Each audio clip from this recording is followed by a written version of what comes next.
इंद्र ध्वजोत्सव के प्रसंग में उपरिचर वसु का वृत्तांत। भगवान श्री कृष्ण कहते हैं, महाराज, पूर्व काल में देवासुर संग्राम के समय ब्रह्मा आदि देवताओं ने इंद्र को विजय प्राप्त हो इसलिए ध्वजयष्टि का निर्माण किया।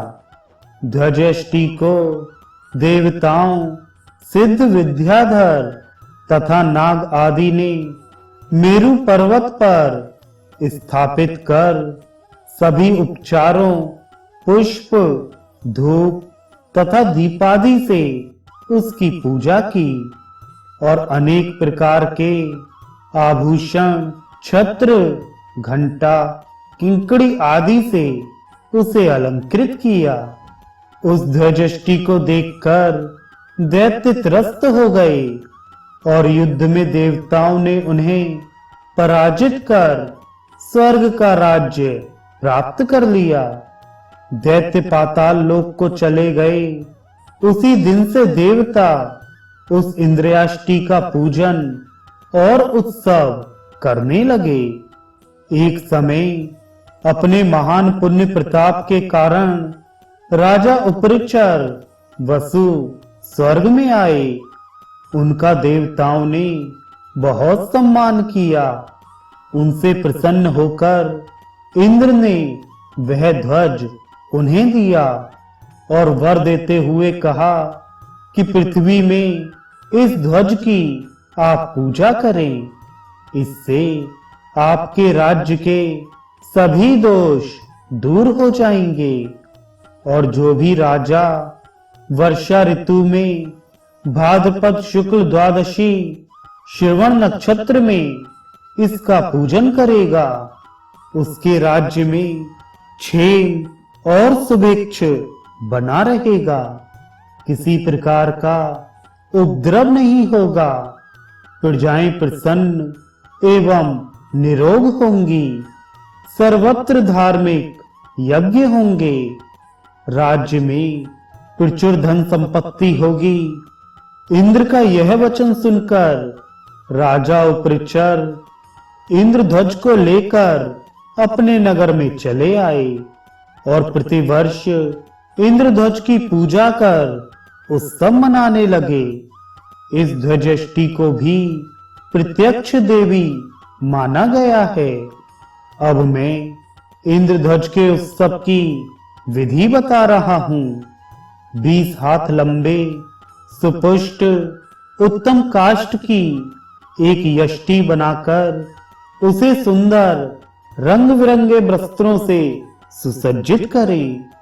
उसमें 13 आभूषण लगवाए। पहला आभूषण पिटक चौकोर होता है। इसे लोकपाल पिटक कहते हैं। दूसरा आभूषण लाल रंग का वृत्ताकार होता है। इसी प्रकार अन्य देव संबंधी पिटकों का निर्माण कर तथा यष्टि में बांधकर कुशा, पुष्पमाला, घंटा, चामर आदि से समन्वित उस ध्वज को स्थापित करे। अनंतर हवन कराकर गुड़ से युक्त मिष्ठान और पायस ब्राह्मणों को भोजन कराए। भोजनोपरांत उन्हें दक्षिणा दे। उस ध्वज को धीरे से खड़ा कर स्थापित कर दे। 9 दिन या 7 दिन तक उत्सव मनाना चाहिए।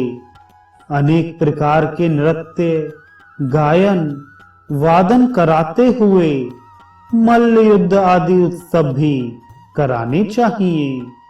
वस्त्राभूषण तथा स्वादिष्ट भोजन आदि से सभी लोगों को संतुष्ट कर सम्मानित करना चाहिए। रात्रि को जागरण कर ध्वज की भली भांति रक्षा करनी चाहिए। इंद्रध्वज का पूजन, अर्चन तथा उत्सव आदि कार्य संपन्न करना चाहिए। यदि एक वर्ष करने के बाद दूसरे वर्ष किसी व्यवधान के कारण पूजनादि कार्य ना हो सके तो पुनः 12 वर्ष बाद ही करना चाहिए। ध्वज के अंग भंग होने पर अनेक प्रकार के उपद्रव प्रारंभ हो जाते हैं। यदि ध्वज पर कौवा बैठ जाए तो दुर्भिक्ष पड़ता है। उल्लूक बैठे तो राजा की मृत्यु हो जाती है। कपोत बैठे तो प्रजा का विनाश होता है।